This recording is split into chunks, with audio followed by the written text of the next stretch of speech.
What do you say, everybody? Welcome to the show. Got a little bit of music there as we jam out. It's time for Wild Pitches. And we've got a great guest today, the team president. It's a good title. I'll take it. Of the Tennessee Smokies, Mr. Chris Allen. What's up, man? How you doing? How you doing? Yeah, I'm doing good, man. How about you? Fantastic.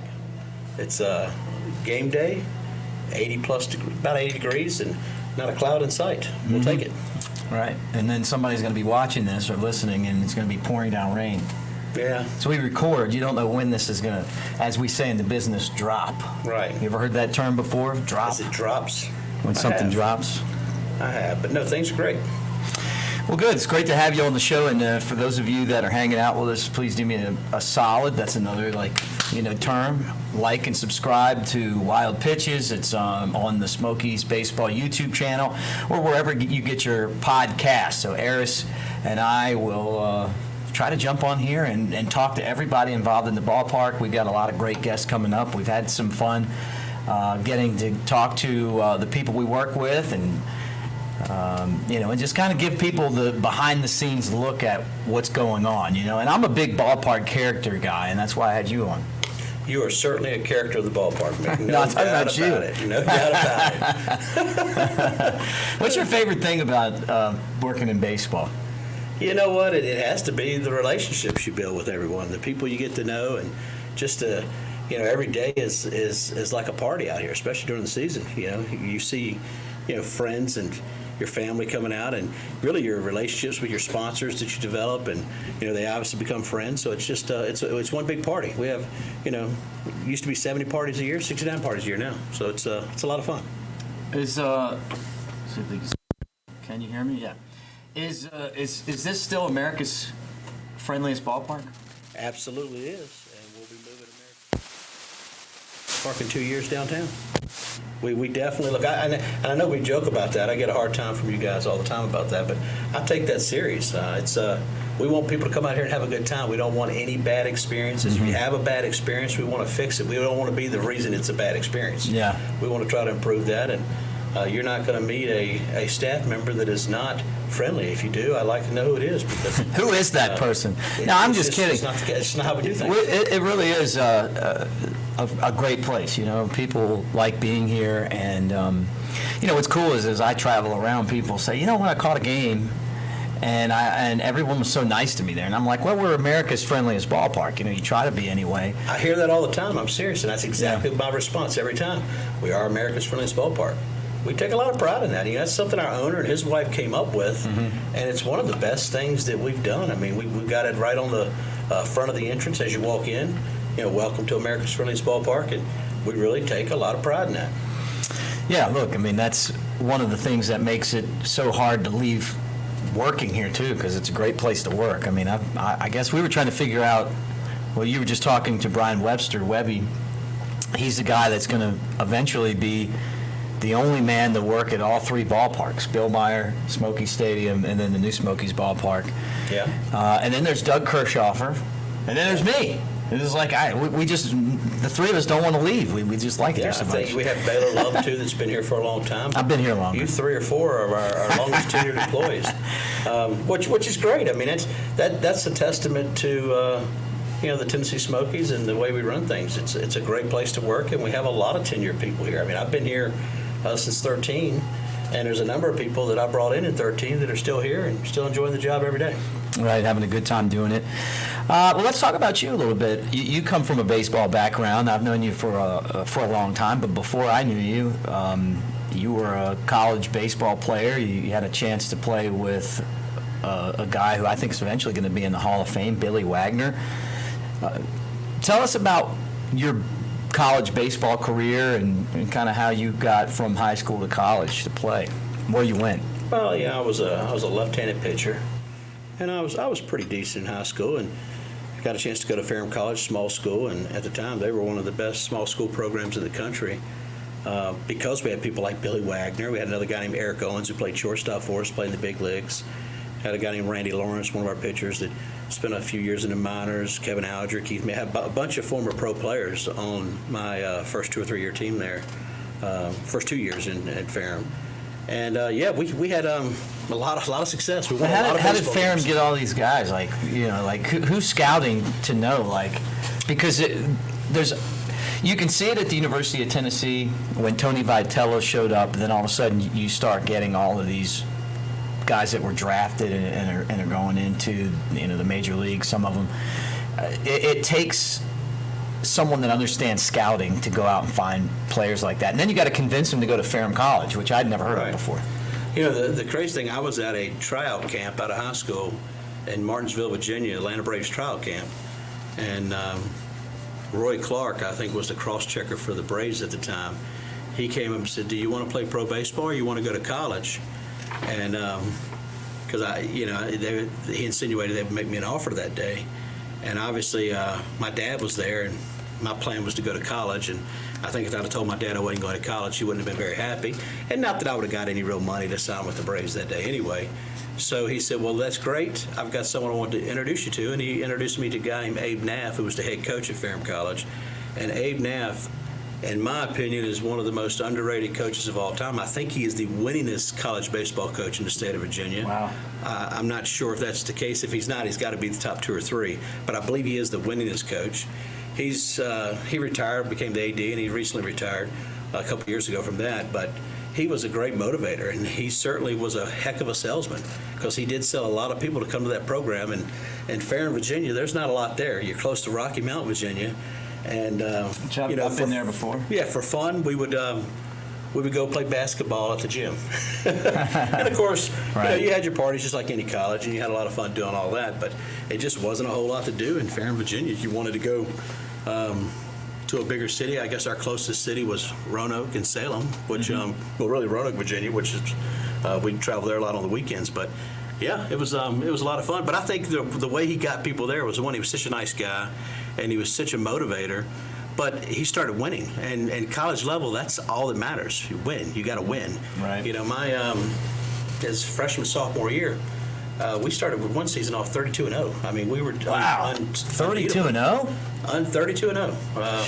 What was the competition like? You sound like the Savannah Bananas. No, we're not the Savannah Bananas. They never lose, right? We just had a great team. I mean, we had, like I said, we had 5 of our 7 pitchers went on to play pro baseball. And you're talking about a Division III program here. Right. And then we had a shortstop that was invited to the USA Olympic trials. He made it as an alternate.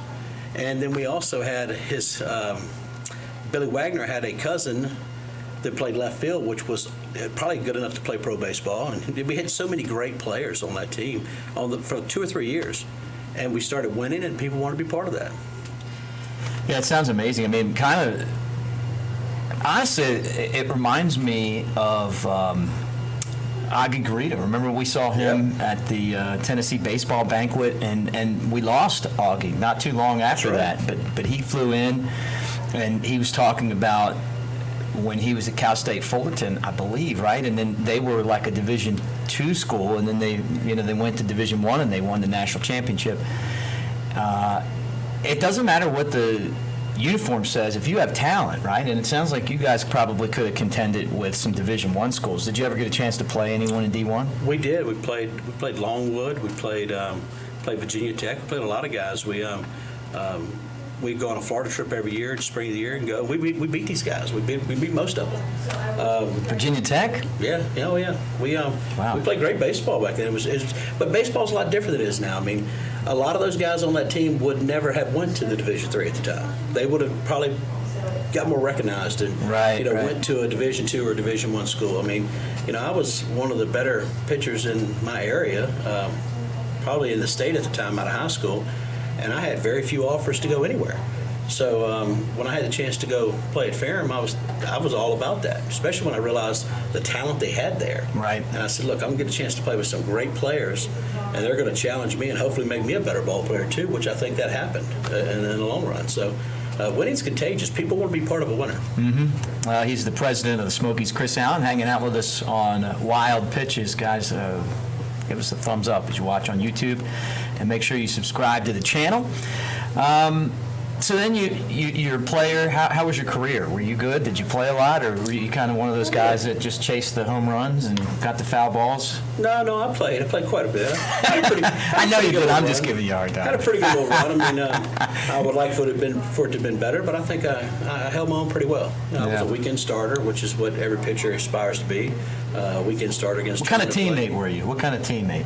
I was the best teammate you've ever seen. Best teammate you've ever seen. No, I was. I was a real teammate. I was one of those guys. You probably wouldn't know it now, but I was the guy that was always at practice early, and I was in the weight room in the fall working out with the guys.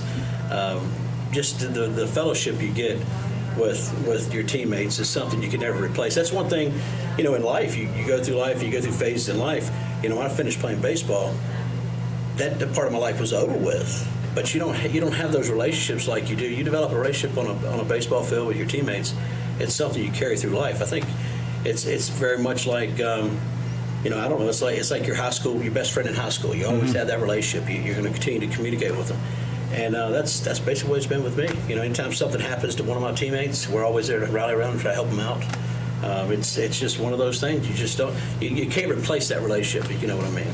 It's no different than having a great staff like we have here. Right. I was thinking about that. I really care about all the people we have here. Yeah. No, I was thinking about that. I mean, like it really does feel like a team a lot of times, and the people that have contributed over the years, you get used to them. Some of the good works that people put in, and we have a lot of staff members that have been here for a while, and and you love coming to work and hanging out with them. We've tried to introduce some of those people on the show.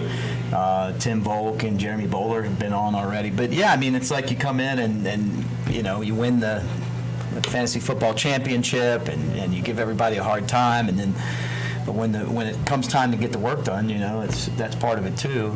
Have fun working. So when did you go from thinking, okay, I'm going to be a big league player, because I'm sure that's what you were thinking every time you got on the mound, to thinking, you know what, I'm probably not going to be a big league player, maybe you got hurt or something, but I can stay in baseball if I work? And then how did that transition go? How did you go from being a college kid and a player to being in on a team's front office? I probably realized that the first time I saw Billy Wagner throw a bullpen session. I realized, I am just not going to be that good. There's no way. I mean, here's a guy throwing 100 miles an hour. No, but in all seriousness, I think you gravitate towards that. I enjoyed playing. I was a good college baseball player, had a lot of success, had a lot of shortfalls too, but had a lot of success. Did have a chance to play independent pro ball, which I guess I scratched that itch, but I never went to the independent league thinking I want to get recognized and make it to the major leagues. At that point, I was thinking this is a fun job for the summer, and if something comes out of it, great. If nothing comes out of it, I at least can say I had a chance to play some pro baseball, and that's what I did. And but when I was out there playing pro ball, I got to know the general manager I was playing for. He was having the best time. It seemed like every day he's having the best job. He's running around. Everyone's depending on him, and he's solving problems, and he's out. Everybody comes to the ballpark. They're there to watch the team play, but they're also there to see their friend that's running the baseball team. I said, man, that'd be a really cool job to have. So I went back home that fall, changed my major from accounting to sports management, and got my degree in sports management a year and a half later. And so you were still in college, and then you went to, what was it, Chillicothe? Is that where you, did I say that right? The Chillicothe. I went to Parkersburg, West Virginia, and played for the Ohio Valley Redcoats. Okay. They're no longer around, but I had finished up my eligibility as a player in college, and then I basically went back home and said, okay, this is what I want to do for a living. I want to work in baseball. I always thought I'd have some involvement, but I figured, look, I'll coach my kids one day, maybe a high school coach or something like that. But I just can't see you as a high school coach, though. I probably wouldn't have been a very good high school coach. I'll be honest with you. I mean, I think you could teach baseball, but. Well, look, I've got kids. My oldest son, I think I taught him pretty well. He's a pretty good ball player. But probably not would have been it probably wouldn't have been maximizing my potential. Right. So I think you do a great job at obviously leading people, and then managing a staff, and working with partners to make sure that they get what they need, and then making sure that the team is successful financially. I mean, I think that's important, right? Because if it wasn't, we wouldn't have a team. Yeah, you have to be fiscally responsible. At the end of the day, I remember, and I'm sure Randy doesn't remember this, but when I started working here, he told me that he wanted to have the best operation in the country and have the best people. Yeah. Well, that's been my goal from day one. That's what the owner tells you, so that's what you try to do. Yeah, right. I think we got a very good operation. Can we get better? Absolutely. We're improving every day. But I do think we've got a lot of the best people in the business already. Yeah. And I'm very proud of that. Yeah, I agree. We try to have we talk about it all the time off the air. I think our radio broadcast, and obviously I'm biased, but I think it's one of the best in the world, and I'm proud of that. I think our broadcast is second to none. I agree with that. But if we didn't have someone like you, like Randy, who valued us, it would be, some kid straight out of college, and the people listening would get a straight out of college broadcast instead of a professional, big league sounding broadcast. And but all the things we talk about are why guys like me would stick around here, because it's great. I mean, like, you can't find you guys, you and the front office and Randy, you make this, and I mean this, it couldn't be any better for a minor league experience. Top notch. I appreciate that. Yeah. That's great to hear. And look, I'll tell you, you're in a tough time in your industry. Yeah. And the reason I say that is there's so many teams that are putting so much focus. You got to pay attention to the bottom line, and we very much pay attention to the bottom line. But do you want to lose the integrity of your broadcast? Do you want to lose the integrity of the game? At the end of the day, a radio broadcast is like the definition of baseball, if you think about it. Mm-hmm. Over the course of time, what's been part of baseball? There's always been a radio broadcast. Yeah. And I do see a lot of people cutting corners in the industry now, a lot of my friends. And they're going a different direction, and they're bringing in interns, and they're doing online broadcasts, things like that. They're not making that a very important part of their operation. Mm-hmm. And some of our best advertisement comes from your broadcast. Yeah. We value the broadcast, and in turn, I think we have a very good broadcast. Yeah. And I think people enjoy it. And I know by looking at the listenership, we got a strong listenership, so that's great. Yeah, to me, I don't want to say I'm the elder statesman of the business that I do, but I'm one of them now. I've been around for a long time, and I see what you're talking about, and it almost to me feels like when you see businesses that start to kind of take a step back, and then they say, well, we're not going to advertise anymore, right. And then that's always the beginning of, well, then all of a sudden, you don't make any money because you're not asking people to show up and buy your product, right? That's right. And that's the worst thing you can do when your business is in trouble. You need to double down on advertising, And I feel like it's the same way with our industry, because then what happens is, and we've talked about this off the air, but I'll talk about it on the air. There was a time in this league where every single city had a guy who's gone on to, great career, and obviously a lot better than me, but great broadcasters in all these different spots, and because everyone took it seriously. Joe Davis is the biggest sportscaster in the world right now. Or one of them, right? He was in Montgomery, and then Ben Ingram was in Atlanta. Was Mississippi. He's in Atlanta now. He's their main broadcaster. Wayne Randazzo was in Mobile. And now he's the Angels TV guy, and you go on, and I remember looking around, and we used to all talk about it, like the league was stacked. And then you get to the point where, okay, well, now I'm going to bring in a kid, not to say that they couldn't develop into that, but you put somebody on that is not compelling to listen to, and then what happens? Well, then no one listens, and then the GM comes back and tells owners, well, you know what, guess what? Nobody really listens to radio anymore, and it kills my business. So like, not just me, but the people in there. You want to see other people succeed. I think that's they how need I to feel get back to the way they used to think about it. For us, we're on a great station. Right. We're with the Animal, and those guys. I mean, everyone listens to that station around town. Right. And in my opinion, we have roughly 3 hours a night advertisement for what we do out here, and the great fun and exciting things that are going on out here. So why would people stop looking at that as advertising? That's advertising for our product. We're letting the fans know about our product. Now, some of these markets might not have a great station like we have to broadcast through, but great fans. We have the best. We do have awesome fans. We have great fans. But I would implore them to go find a great station. That's the key. Find a great station and develop that partnership. It's I just agree. it's just unfortunate. I think the biggest problem too with this industry is you see all these ex-players getting the jobs that they're passing a lot of guys like you up on right now. And you watch a baseball game on TV or listen to it on the radio, you don't have the characters of the game like you used to. You used to have the Harry Careys and all of those great broadcasters and all of those great commentators that made the game exciting and fun to watch. As a kid, I can remember watching all of the Cubs games when I go to my grandparents' house, because my house didn't have cable. I lived too far away to have cable. But I go to my grandmother's house, and if the Braves are playing and the Cubs are playing, I'm watching the Cubs every time because you got Steve Stone and Harry Carey there that are so funny. I know. And they make it fun to watch. And the Cubs always looked like it was the great place to be. I know.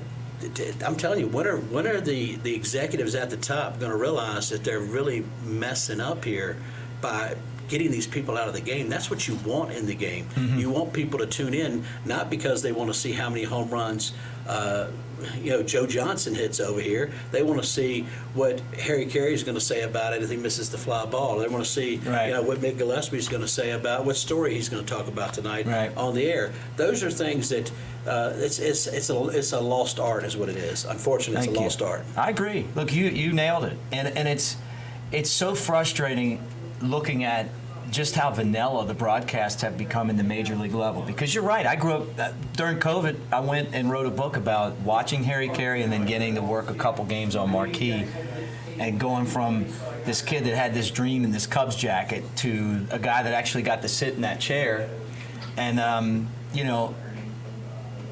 just like you said, man. I mean, but it was like Harry was on the Cubs WGN broadcast, but you also had Jack Buck in St. Louis, and you had my guy Chuck Thompson in Baltimore, John Miller, who was in Baltimore as well, Ernie Harwell in Detroit, and Marty Brenneman in Cincinnati. And you go from Marty Brenneman to, hey, look, I'm going to put somebody in that's really good but doesn't really have a lot of personality, even not going to be, and that's the way that this thing goes. I mean, it's because I think part of it is that the executives either don't know a lot about broadcasting, or they're so afraid of someone saying something that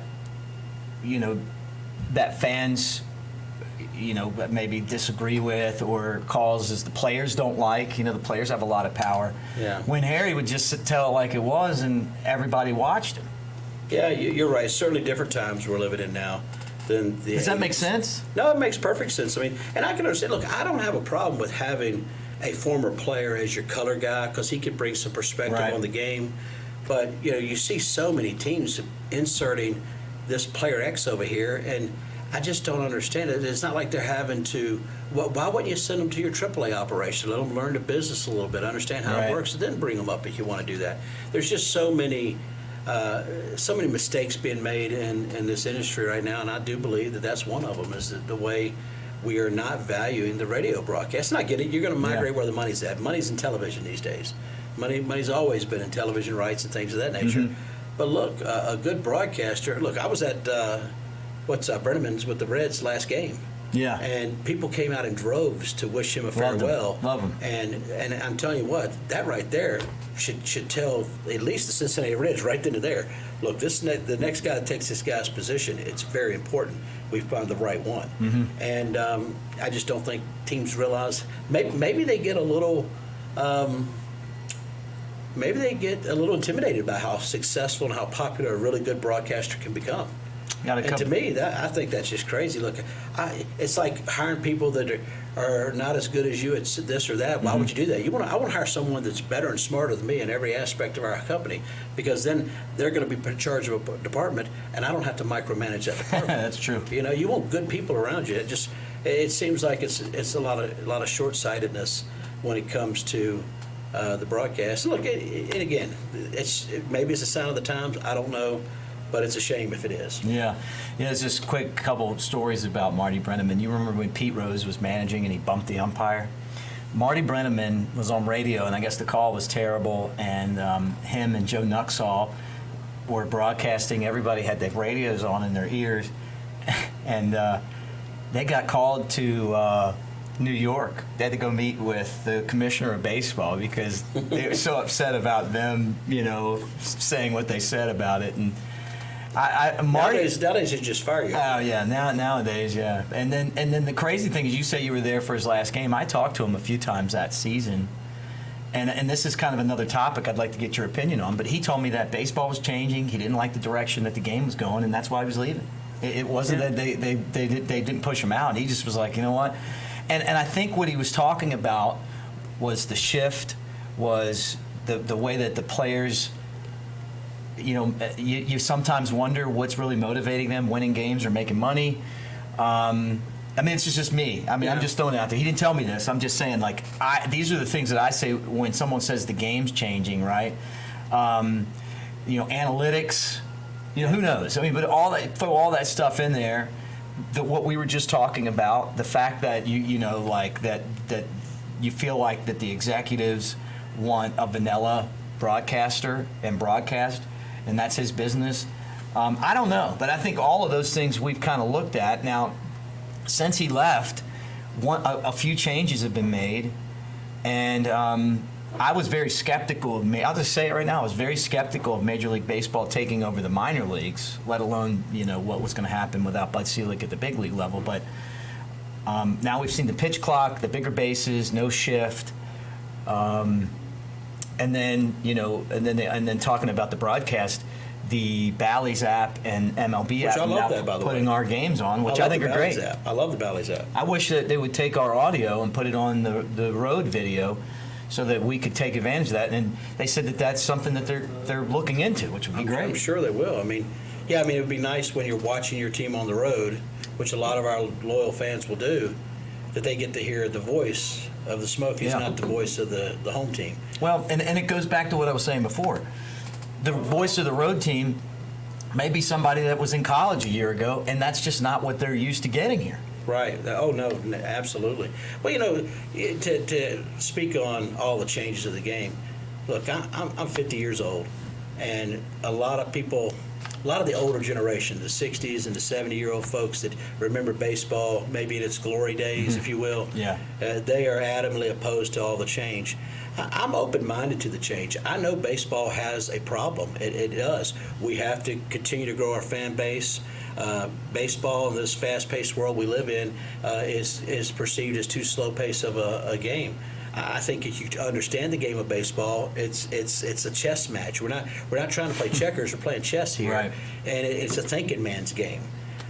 So some of the changes I'm for, like the whole runner at second base in the 10th inning, especially at the minor league level. I think it's a great idea right. because you're saving pitchers' arms. You're not playing 17, 18 innings. Yeah, get it over with. Get the game done. Now, look, we still want to win. Don't get me wrong, but I think it makes it more exciting. I really do think it makes it more exciting. Do I want to see that at the major league level? Maybe not. I think at the major league level, you've got to. It's tradition. Baseball is a game of tradition, so you got to keep the tradition. The bigger bases, I can take that or leave it. I never have been a fan of the shift anyway, so I'm kind of glad to see they're putting some restrictions on the shift. But the ultimate problem baseball has right now, there's too many strikeouts. More. They need more contact. It's just not enough action happening. Yeah. The pitchers are far better than the hitters in most cases. Well, you pitched. How'd that happen? I don't know, because that wasn't the case when I was pitching. No. They put the ball in play a lot on me. I know, me too. I'm thinking about the grand slam I gave up, try to hang curveball. No, really, it's as a pitcher, you love to see a great pitching duel. I do. But you don't want to see a team have a guy at third base and less than 2 outs, and they always strike out every night. You have a team that's averaging 12 to 15 strikeouts a night. How is that exciting baseball? Well, do you move? They had an issue like this in the late '60s, and they moved the mound down a little bit. They were talking about possibly moving the mound back, but I haven't heard that in a while. Maybe you move it down a little bit. I don't know, but I agree with you. There's nights where there's 14 strikeouts for the Smokies, and they're a really good hitting team, one of the best in the league. But our team is extremely excited. We've had 5 or 6 comeback wins in the last 7. couple of innings. That's amazing. So we got a very exciting team. But you're right, we still do strike out. But everybody does. It's not just these guys, right? And that's just, to me, that's the biggest problem baseball has, is the strikeout. But the challenge is, how do you make those changes to the mound? You're not going to be able to make a drastic change because that's when the players' union comes in, right. and they're going to protect their pitchers, which I fully expect them to do that. Yeah. So it's a tough battle to make those changes. And then there's always the argument, well, it's been good enough for 100-plus years. Why change it now, right? But if you go through time, the game of baseball's changed a lot since it was invented. That's right. It's changed a lot. And it's got to. I mean, like, and I'm a baseball purist too, but the game without the shift is better. It's just a better game. I mean, like, you want guys to get hits. But if you're going to allow the shift, then you shouldn't have positions. You should just stand anywhere you want in the whole field. We don't have a left fielder anymore. He's got some guys standing over here. Right. I mean, that's why you have positions. You have a third baseman because he is the third baseman, not the short center fielder or whatever you want to call it. Yeah. So that's my take on it. With that said, though, if you're a hitter, I never understood why you see these guys in the big leagues. Rizzo, former Cub, now Yankee. I told someone he's going to have a great year this year because they don't put the shift on him anymore. And I think he's batting 300 with 9 or 10 home runs. The reality of it is, though, why didn't they just lay a bunt down? Now, I get it. We're not paying him millions of dollars to bunt the ball. Mm-hmm. But you are being paid millions of dollars to be part of a winning team. And maybe that's what's being asked of you that day is to put the ball down the line and get that shift off the plate. Right. Have them stop doing it. it. I agree. Look, I heard Will Clark talking about, the way that you go the other way and the way that you position your body. I saw Pete Rose do it on Fox one time, talk about it. The players these days really just refused to basically change to hit against the shift. And if they did, they would have not. There wouldn't be a shift. I mean, But here's the thing, though. You can bat 190 and hit 30 home runs and make $10 million. Right, and it doesn't even matter. So right? if they're hitting the home runs, the home run guys are making the money. They're the ones making the money. Right. Yeah. It's the problem with baseball. It's become more of an individual game than a team sport. Right. And it's not about winning in a lot of cases. You want to win. And look, don't get me wrong. The front office is about winning. They were trying to put a team together that's going to win championships. But you got that guy in his last year of his contract. He's more worried about having a good year and getting another contract. Yeah. Right? Well, I'll tell you, it's a business. At the end of the day, it's still a business. Right. And I want to talk to you about the business of the changes that were made. But I kind of want to stay on this for a second. You talk about it's about winning, and one of the biggest problems that I have with the game is analytics. I think that analytics are a good tool. But I don't think that analytics are the be-all, end-all of how someone will perform in the major leagues. And that's why I do a podcast that I would invite any of you guys to check out with former Cubs scouting director Tim Wilkin called the MLB Baseball Scout Podcast. And because I just want to talk about those things. Smokies had a guy named Darius Hill here last year. I don't know that he'll ever get to the big leagues with the Cubs, but someone is going to give this guy a chance, right? Very good player. And he's a very good player, but there's a lot of things that he does to help you win that analytics aren't going to show. And I've heard scouts say, maybe that swing isn't going to work and this and that. He's a hit collector. I've heard. Well, I would want to be a hit collector too. Yeah. Normally those guys do Pete Rose was a hit collector. I think you won a few world championships. Yeah, right, and an MVP. But on top of that, it's him moving the runners when you need a runner moved. It's him telling the guy on deck after he saw a pitch and struck out, what to look for. It's him being able to watch a pitcher and see if he's tipping a pitch. Analytics can't pick any of that stuff up. The way that he's a leader on the team, he doesn't. The analytics are going to show he's not the fastest guy, but you know what? Takes good routes. He's in position. He makes great plays. Is he your starting left fielder? No, but you know what? There's always room. Well, there's always room for that guy that's the 26 guy that is. Hey, I'm gonna use him in this particular situation, and a bunch of other little situations. And at the end of the day, those guys help you win. The Braves always seem to have one of those guys. Back when they were winning, year after year after year.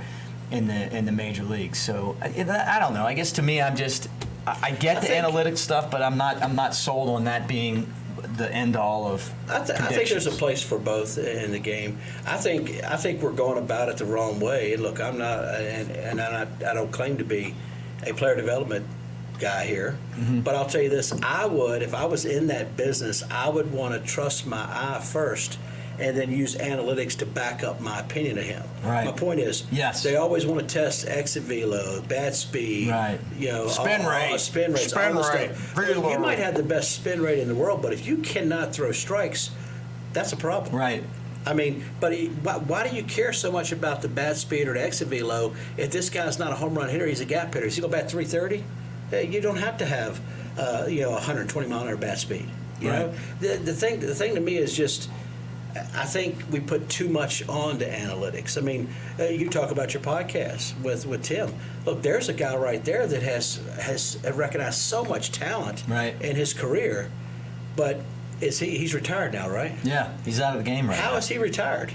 All of the talent he's brought to the major leagues, right. he's retired. Because why? Because everyone wants to buy into analytics. So they put a young kid right out of college that can read these programs and set up these programs right. to evaluate something that's taken years to figure out how to understand. I know. As I said earlier, baseball's not checkers; it's chess. Yeah. And you just don't start playing chess immediately into the greatest chess player in the world unless you're Bobby Fischer, right? Right. Right. I saw there was a team that got rid of a guy who'd been in scouting 30 years and had a softball player take his spot. Now I don't know if that's going to be something that eventually how that scout's going to turn out, but 30 years experience, like you're telling me that you're giving up on 30 years, like. There's stuff that these guys see, the way that they see the game, that someone that didn't play the game, I don't care, how much baseball you watched. Well, my question would be this to the new baseball folks: if you don't think someone like Tim is as good as your analytics, then how on earth did he hit so many times? Yeah, it's right. not like he's been lucky that many times, right? Yeah, right. He knows what he's doing. Right. He knows how to evaluate it, and he's developed an eye for it, and he knows what it takes to be a good Major League Baseball player. Right. But the analytics are not going to tell you, too, how the person's going to handle pressure. It's not. That's true, too. You can't see the makeup of a man off of his analytics. And I'll tell you this, too, just going back to, like you said, there's something about players that can play in the clutch. Absolutely. And I'm telling you, whether it's here or in the big leagues or in high school or in little league, there's just certain guys. I grew up watching Eddie Murray, and Cal Ripken was the face of the team, but you wanted Eddie Murray up when the game was on the line. And that's nothing against Cal. I mean, I love Cal. Everybody wanted to wear number 8 as a kid, and all that, But 33 was the guy that when the game was on the line in the eighth or ninth inning, I mean, he just was going to put the bat on the ball, and maybe he'd get out, but a lot of times he didn't. There's just players like that. Sometimes it's not your star player, but right. that the Smokies had a guy named Tyler Colvin, who the Cubs traded, and he wasn't a star player. But he just was one of those guys that would get into the 8th or 9th inning, and he was just better. Like if he would have been the same player he would have been in the clutch all the time, he would have been a perennial all-star. Yeah. But you know what I mean? But you still. Well, it's just like the business world. I mean, no matter how smart someone is, you can't. Analytics are not going to tell you the makeup of that person. Not going to tell you how he handles pressure. It's not going to tell you the drive someone has within to be successful. Look at Michael Jordan in basketball. Yeah. I mean, that guy was great because, one, he had a lot of unbelievable athletic ability, but he had the drive to be the best. Yeah. There's players out there now. Look at Steph Curry. He's awesome. He's one of the best basketball players in the world, and has won a bunch of championships, and it's because he just does not like to lose. Yeah. At the end of the day, you want people. I would want some sort. You create the analytics that shows that make of a person, then you might really want to go straight into analytics. Yeah. You know what? And you that's something that we see down here, and that's something that I look for. The guys that just love doing this, because if you don't love doing this, there's a grind to it. That's right. And whether it's being a team president, a broadcaster, being the pitcher, being the manager, whatever position it is. I mean, you got to love this because it's every day. Like fans, there's a lot of you guys that are listening, and you come to 15 games a year, or maybe more, maybe less. Yeah. But think about doing this like every single day. You have to love it, And so and I'll tell you, for me, there's been times where you really have to motivate yourself to come in but then as soon as that first pitch is thrown or those lights are on or you hear that chattering, it's like you get rejuvenated, Is there something like that for you? I mean, I'm telling you, like, I'll have a bad day like everybody else and come in, and then it's like the minute I just like see the people that show up and how excited they are and the energy that a big Friday night brings or a Saturday or whatever, it's like, man, this absolutely. If you don't have that feeling, you're in the wrong business. I mean, look, I love the big nights. I love it when just a night in general. Look, tonight's Thursday night. We'll have an okay crowd tonight, and it'll be, the weather's fantastic, but just seeing a lot of the same faces, the smiling faces. I mean, if that doesn't lift your spirits, you're probably in the wrong business. Yeah, you're going to have to move on and do something else. Yeah. All right, well, let's talk about the business of the changes. And last year, we had the pitch clock here last year that they're using in the major leagues, right? And you were pretty quick to notice that it did shave a half hour or so off, which was good. No one was complaining about that because the game had just gotten to the point where you just had too many 3.5, 4 hour games. And for the health of the game, they had to do it. It's turned out to be a good thing. But as a business guy, now you've got less time to, get people out here to buy stuff. I mean, that's kind of part of what we do, right? Yeah. Well, you have to improve your efficiency and you have to be quicker. When you come to a ball game, say you show up a little bit before the game starts. First thing anybody does when they come to the gates, what do? They usually look out towards the field or the video board, see what's going on. They don't look around for their fans. Then they start thinking, okay, what am I going to eat? So you got to figure out what stand you're going to go to. So you go to your concession stand, you get your food, and then you need a cold beer. Probably need a cold beer, so you get a cold beer. So you figure out what stand you're going there. Then you're going to sit down and eat that, and then maybe wait a few innings, and you might go back and get something else to eat, or maybe now it's time to get some ice cream or something. Mm-hmm. So you do have that down period in between there that I'm hoping that the shortness of the game is eating up some of the down period. I still believe people are going to come out, they're going to get their food, they're going to get the beer, the drink, whatever, and then they're probably going to get some sort of dessert-type snack before they leave later in the game, and that's a full cycle at the ballpark. Right. So the less games, one, it's very good for baseball. I mean, at the end of the day, these games had gotten so long, and younger people were just saying how boring it is to watch a baseball game. Right. So they do need to speed up the pace of play. I'm in full support of that. I was very concerned the first few years was going to cut into the revenue of the company because, at the end of the day, we still have to be a fiscally responsible business, and we've got to make enough money to cover our nut, if you will, out here. I don't believe it's affected that at all, really, because I believe you have so much downtime in the middle innings when, people are not, up and about spending money. They're just enjoying the ball game, or they're sitting there and socializing with their friends. So I don't think it's going to affect us that much financially, speeding of the games. But with that said, we definitely want to make sure we're more efficient across the board. We want to make sure we have all the people trained properly on the register. We don't want to slow you down. We want to get you in and get you out of there so you can go enjoy the ball game. A lot of teams also extended the cutoff for beer just because it was really fast. Some teams, I think Milwaukee even walked it back, but a lot of teams didn't. They said, you know what, it was the 7th, we'll just do it in the 8th now, and that way, if it's like a 2-hour game, you can still have an extra beer. So we left it the way it is. Look, at the end of the day, that's 7 innings. No matter if you have a pitch clock or not, is plenty of time to drink as much beer as you want to drink. And then still, you haven't gone with me. Be responsible. You haven't gone to a game with me. No, I'm just kidding. Yeah, we want to make sure. Look, at the end of the day, we want to make sure people are responsible. Right. You have plenty of time to drink your beer. It is what it is. It is what it is. I mean, the safety of everyone is more important than whether we make an extra buck or two off another beer here or there. So 7 innings, and I think that's what the Brewers looked at. They did it to the 8th, and then they were probably like, you know what? It really isn't affecting anything. It's not. It's not affecting it at all. All right. So the business of running a team that's moving in 2 years to a new ballpark downtown, and it's a tough relationship because we love it here too, right? Yeah. Oh, look, listen, great people here. I mean, really, but it's going to be great downtown. That's the challenge we deal with on a daily basis. That's my task every day.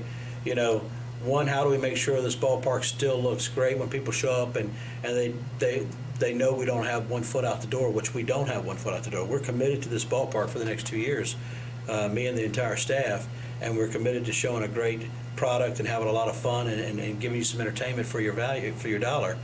With that said, people don't realize. People think we're leaving because it hasn't been successful here.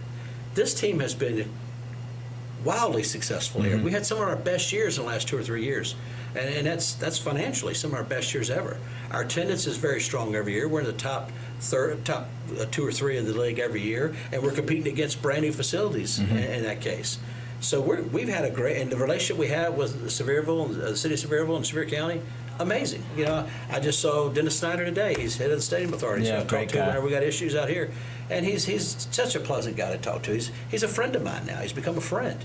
So you know, it's bittersweet. I'm going to miss this ballpark, but look, our owner, you know, he has a real passion to have his team in his hometown, and at the end of the day, it's his team, and he's spot on with it. It makes sense to go back to Knoxville long term. Yeah. With the success we're going to have downtown and revitalizing the old city, it's going to do wonders not just for baseball but for the community as a whole. It's a unbelievable undertaking here, and you're talking a lot of moving parts here with the rest of the development outside of the stadium. But the fact that Randy would put so much money, so much of his own time and energy and money into the project just shows you how much he cares about it. And I'm telling you, it's going to be amazing when we get there. But we're going to focus on the here and now, right now. We got people focused on downtown, and certainly when I'm asked to be part of it, I'm part of it. But my focus is to make sure we put a great product out there every single night right now, and we live for the here and now, and we've got our eyes on the future, but we're focused on today. Yeah. I think Randy's the best owner in baseball. I mean, I can't imagine working for a better guy. I'm not. And look, if you guys have listened to me on the radio for the last almost 20 years, you know I wouldn't say that if I didn't believe it. I just can't imagine working for a better guy now. And I've worked for some good ones. Frank Burke, when I was in Chattanooga, awesome dude, awesome guy, really fun, loving guy. You know, made work fun. The Haslam's were easy to work with, but I can say Randy's awesome. 100%. And I've worked for a lot of baseball And I've worked for teams. one terrible owner named Kelvin Bowles, and he was there too. So I'll tell you, Kelvin Bowles he's is the not worst that bad. owner Don't talk about ever. that, man. I mean, God rest his soul. Don't talk about it. Kelvin was a good man. Listen, He loved Chris because he was a scout, and he scouted Chris. Kelvin was a good He man. hated me. He knew talent when he saw it. Oh, I could sit here and tell Kelvin stories all day. He But knew no, everything there was to know about broadcasting. Just ask him. I've been in this business 20-some years, and I worked for 20 owners for one team, board of directors, Right. single owners, and larger owners. Just you name it, I've worked for those type of owners. And Randy Boyd is hands down the best owner I've worked for. He's such a good guy. I don't even know if I'd still be in baseball if I didn't have an owner like Randy. Yeah. Because, I left baseball there for a while. I had a business that I built and set it up, and me and my partner grew that business. But I got back in baseball because I missed baseball. And I really feel like, thanks to you and Doug Kershaw for getting me here, I couldn't ask for a better situation. I've got an owner who's committed to the success of the team and the community. I don't think there's a person alive that loves the state of Tennessee more than Randy Boyd. And that's with that said, though, all Tennesseans they love Tennessee. It's such a great place to live, a great place to be. I love Tennessee. Tennessee's definitely home for me for here on out. Home sweet home. You just can't beat the state of Tennessee. You can't beat it. But no, Randy is Good old Rocky Top. Randy's hands-on when he needs to be hands-on, and he's hands-off and lets his people do their job, which to me is really the way I manage too. I hire good people, put them in roles to be successful, and I let them do their job. I don't get involved unless something's not going right. Yeah. And lucky for us, we've had a lot of success with that recipe. Yeah, you always love having a conversation with him. He's so versed in different things, and he knows what you do and why you're good at it, and appreciates your talent. And I think, like you said before, I mean, he really is all we about. say Randy, it's Randy and Jenny. And Jenny too. Jenny's just as involved. Yeah. And Randy will be quick to correct you if you leave Jenny out. Yeah, I've been corrected by him before. One time I called him the team president when I was introducing him. Said, our president. Oh, wait a second. I'm sorry, our owner. Yeah. That's me. Don't Ruth insult Chris. him like that. Yeah, it was your title. No, he's awesome. He is.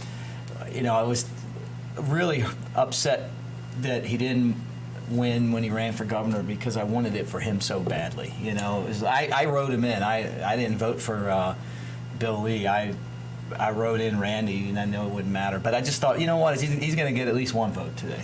Well, you know, you're exactly right. Randy, the love he has for the state of Tennessee, I'm sure he'd have been a great governor. I think Bill Lee's done a great job. He has. He really has. He so, has. Not complaining. I'm not knocking him at all, but Randy definitely would have done an amazing job. And you, it's apparent by just look at what he's doing over at University of Tennessee. I mean, the things they're doing there, it's fantastic. They're winning in football. Yeah. They went to the Orange Bowl and To won me, against Clemson. you It's become the president of crazy. UT, your number one focus should be let's figure out a way to win in football. We got to win some And football. You got job security. He's got that figured out now, so that's great. Yep. Yeah, so it's been fun. Kind of saw him at the ballpark yesterday, so always cool. And I know he's excited. 2 years from now, you know, there'll be a stadium downtown. But you know, right now, it's been a great start to this season. You know, obviously, the weather's always a challenge, but the weather's been really good this year. Been very mild so far, yeah. There was a date in baseball history a couple days ago that it was the first rain out, and like I want to say it was like 85 or something. Like the season started and they didn't have a rain out until like May 18th or something. Can you imagine that in the major leagues? That's amazing. Like that is an That amazing. covers the entire. Yeah, that's every team, right? That's every state. And Cleveland, Cleveland. It was in Cleveland the first rain Of course, out. it'd be Might in have been Cleveland. 86. I don't know. I have my notes open here. Yeah, we've been very lucky, knock on wood here. Knock on wood. So, what's up? What are you looking forward to the most this season? And as I say that, when you come into the ballpark and you're like, you know what, I want ballpark food. What's your favorite ballpark food? So give me what you're looking forward to most this season, and then if you had to go in our concession stands and get one thing to eat, what would it be? Well, look, I look forward to the entire everything, but the folks, the fans, I look forward to seeing our people you hadn't seen in the off season. You get a chance to see them again for the first time during the season. So it's the characters of the ballpark. You love the characters. I'm a big fan. George of the characters. Yardley. George Yardley, love seeing him every day. Don Zamia. Don Zamia, yeah. Zamia, how he says absolutely. it. Hoppy when he was here. Hoppy. Miss Hoppy, wish he was Love still him. here. Me too. The Brian Johnsons of the world, Yeah. some of our vendors. Blake, who's another one of our vendors at Papa John's, they're just characters of the ballpark. Yeah. You come to the ballpark, you expect them to put a smile on your face, and they never fail. Yeah. Which is it's great to see. You're a character of the ballpark, Mick. I'm one of in the that biggest category. characters. I'm in there. I am. It's always good to have those guys in the ballpark. So that makes it more Wearing this enjoyable. shirt. Wearing this shirt. Makes again. it more enjoyable. It makes it a better experience for everyone involved. As far as the food, I think you can't go wrong with anything in the restaurant. Dave does a great job down there. Big Dave. I'm a big fan of the chicken quesadilla in the Okay. restaurant. Yeah. The firecracker chicken nachos are really good over there. Really? And, Sounds good. Stand 2, fantastic. How about the Chicago dog? I'd say Chicago dog. Chicago Maybe dog's it's me. good. I like that. What is it? The Italian beef is really Oh good. yeah, When Randy got the team, he was like, "We're gonna have Yeah, it's a really sausage cart." You remember? yeah, And, oh, yeah. and we got this sausage cart, and it really is like. Not only is the sausage cart delicious, and I'm gonna kind of nudge that a little ahead of the Chicago dog, but it's almost like its own. Its own entertainment. You know, like you watch It that is. guy in there, and he's doing all this stuff, and he's like It's an fantastic. act. Well, look, good food is one of the great experiences of a ballpark. Yeah. You know, anywhere you go, the first thing you want to do is try to figure out what their food, what they're known for at their ballpark. Yeah. You know, our barbecue nachos have got a lot of attention over the years, and it's really good. But I think we've got a lot of great options. You know, Chris Franklin has done a great job with his Fuzzy. staff. I like And to call him Chris Fuzzy. Franklin's didn't have a food background before Right. I sat down with him in my office one day and said, "Hey, I want you to take over the food and beverage department. I know you've never done this before, but I knew he'd be successful because I've never seen Chris Franklin do anything that he's not successful at." And he was running our corporate sales department, if you remember. Yeah. And he moved right over, and it's been a very smooth transition. And he's got the place humming. He really does. You also oversee 4 Appy League teams, soon to be 5, right? We're at 4 right now. It could be 5 by next year. We'll see. But 4 right now, yes. So what's that like? I mean, that's like you're doing work here, and then you got to go to, all these different towns in further East Tennessee. Well, look, I get a lot of the attention for adding these teams on here, but the fact of the matter is we got a lot of good people. Jeremy Bowler is the main person overseeing those teams. I work with him a lot, but he spends more time with his boots on the ground than I do in these markets. A lot of times I get the attention with the whatever the newspaper article, whatever it is, something big happening. But look, we've got a lot of great people to help set this up. And what I love the most about the Appy League is, one, I'm a big fan of summer collegiate baseball, so I love that. Mm-hmm. I think it's great. But it's the young operators that we bring in there and then seeing them progress and come here. You know, Emily, who's running our group sales department, she started as an intern in Greenville. And now she's overseeing our group sales department. And we had a record-breaking year last year. So great. You got that. You've got... it's like a feeder system. I saw Logan was one of the Logan GMs. was an intern in Kingsport. Then he got the AGM job. Then he became the GM. He left for a little while, and now he's here in our corporate sales department, expecting huge things out of him. It's such a great way for these young people to get a chance to see if they love baseball and want to work in baseball, learn a little bit about the business.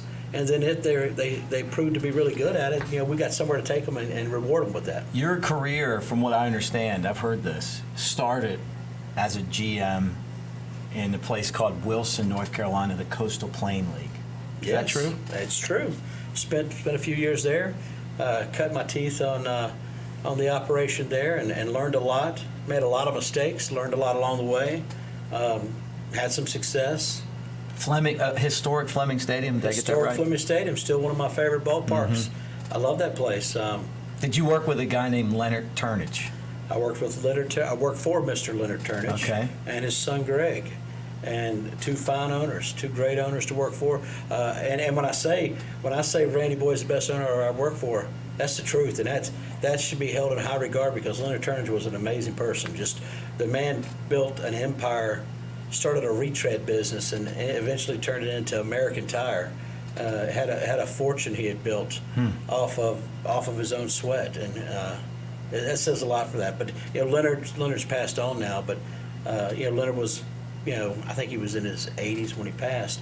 But he's from a different time. Yeah. And he got out there, probably was working when he was in the 4th grade, working already. Wow. You know? So, but yeah, I've had some great owners to work for. So that's what I say. When I tip my cap to Randy, I'm not just saying it. I really mean it. Yeah. And I don't know if it's a huge compliment for him, but it is in my opinion. Yeah, no doubt. Did you have any employees named Jimmy Pridgeon or? Jimmy Pridgeon was our official scorer. Jimmy works for the wastewater plant there in Wilson, North Carolina. He's got a great career, and I think he's still the official scorer there. Arthur Rich. Arthur Rich, a farmer out of coastal Carolina somewhere. Sumner Alford was he your assistant GM? He's probably in prison right now. Sumner Alford was an AGM, man. Great guy. I think he's in the construction business now. A lot of the guys have come and gone in this business. All right, next one is you went and started your own league, and it only lasted a year. It's called the Coastal Plain. No, it was called the South Coast League. Yeah. But the one thing that, and I'd love to hear this. I mean, I know we're kind of up against it, so we got a few more minutes. It really is, looking back at it now, I'm sure a great experience for you to be a guy that actually started his own professional baseball league, and then something that has lasted. You guys did a show called Playing for Peanuts, right? Yeah. And Wally Backman was the manager, and I've had people over the years come up and go, hey, did you see this? And it's different clips of Wally Backman from the TV show that you guys did there. And I remember you doing that at the time. Yeah. I remember when that happened. Yeah, you know, I've always said I like characters at the ballpark, and Wally Backman is one of the craziest characters ever. But no, yeah, I'll say this about the South Coast League. It was me and another guy that partnered up on this, and we were really young at the time, but we had a lot of ambition, a lot of drive. We took every dime we had at the time and invested in it, and then we went on our last dime, flew to Illinois and had a meeting with a group out of there. And running out of money, we ended up selling a large percentage of our company for all of the financial capital we needed to get through the league. And that's something I'm very proud of, because we're the only independent professional baseball league to survive a full season in the South. I mean, we could have kept it going had we chose to, but when you get investors on board, sometimes wealthy investors lose interest in things, and I think that was kind of happening. Right. But unfortunately, we were just in the front side of what was about to be a recession with the housing market and things like that. Oh, so, yeah. We probably would have had some really tough times then. But I learned so much. I'll tell you what, the fact that, every lease for that league, I was part of laying out the terms with the city officials and writing the lease agreements and dealing with all of that, which was such a learning experience for me. That's helped me so much in my career moving forward.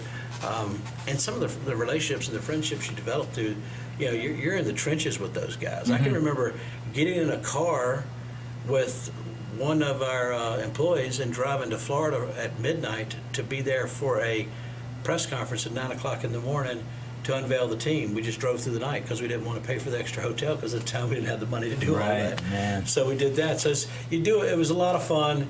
Would I want to do that again? No, I definitely wouldn't go down that road again just because it was, I was a much younger person at the time, and maybe what I didn't know helped me.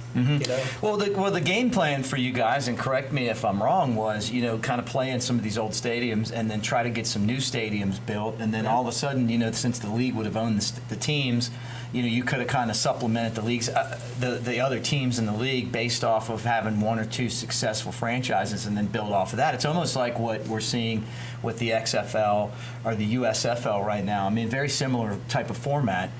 One of the places that you guys worked really hard to get a stadium built was Gwinnett, Georgia. Yeah, I think we had a lot to do They with built it, but they didn't give it to you guys. Yeah, I think we had a lot to do with them getting their stadium built, which is good. Look, at the end of the day, it brings baseball to that community. We had a ton of success in Macon, Georgia, and Macon, Georgia still has baseball now because I think of the groundwork we laid and we proved that it can be a winning market. South Georgia Peanuts, where Wally was, we did very well there where baseball had failed for years. But Port Charlotte, Florida, they've got a brand new spring training complex built there because we took the old Texas Rangers spring training complex and we had so much success there. We re-engaged the community in baseball again, and they voted to build an entire spring training complex there again. So they have that there now. So we did a lot of good things for baseball and for these communities. It's just one of those things that it didn't work out long term. I left the company after 1 year, and it just had some other opportunities I wanted to go down, and it just slowly but surely people started leaving the operation until it was one of those things just wasn't going to work. You helped open up a stadium in Maryland, the South Maryland Blue Crabs. Southern Maryland Blue Crabs. Okay. Yes. One of the owners was a guy that my father idolized in Brooks Robinson, so much so that my entire life thought, I'm going to have a boy, I'm going to name him Brooks, because my dad loved Brooks Robinson so much. He talked about Brooks Robinson. He told me about Brooks Robinson games. He told me about just how Brooks Robinson used to do this and he used to do that and da-da-da-da-da. You worked for him. Mm-hmm. He was, and my influence or Brooks's influence on me was listening to him and Chuck Thompson as the Orioles TV broadcasters as a kid. Yeah, Brooks was, and is, Brooks is still around. An amazing person, one of the nicest guys I've ever met in baseball. Would give you the shirt off his back, and absolutely loved baseball and loved everything baseball had provided for him. Brooks was a guy that didn't make a lot of money when he played, because back then baseball, you played baseball during the summer, you had a job in the off season. Mm-hmm. But when the sports card industry and the autograph industry took off, Brooks really made his fortune off of that, and he appreciated the fans. I mean, he appreciated the fact that people cared about him. And you're right, when I lived in Maryland, I met more Brookses than you could shake a stick at. Everybody had a kid named Brooks. So Brooks Robinson was admired and loved. Him and Cal Ripken. Yeah. If you said anything bad about either one of them, you're going to be run out of the state. No, you don't do that. Well, look, it's been fun. It has. I've really enjoyed it. It's been a lot of fun. Anything that you want to say before I let you go, because you've got a meeting coming up here? We could have done another 2 hours, though. No, it's fun. I'll come back anytime. I enjoyed it. Always like going down memory lane with you. a lot of people don't know our story. Maybe next time we get together, we'll tell them Talk our story about and how many. how I knew Jimmy Pridgeon. Yeah. All right, that's Chris Allen. He's the team president of the Tennessee Smokies. I'm Mick Gillespie. Guys, don't forget, please do me a solid and subscribe to the Smokies YouTube channel. And thank you for hanging out with us here on Wild Pitches. We'll talk to you real soon. Go Smokies.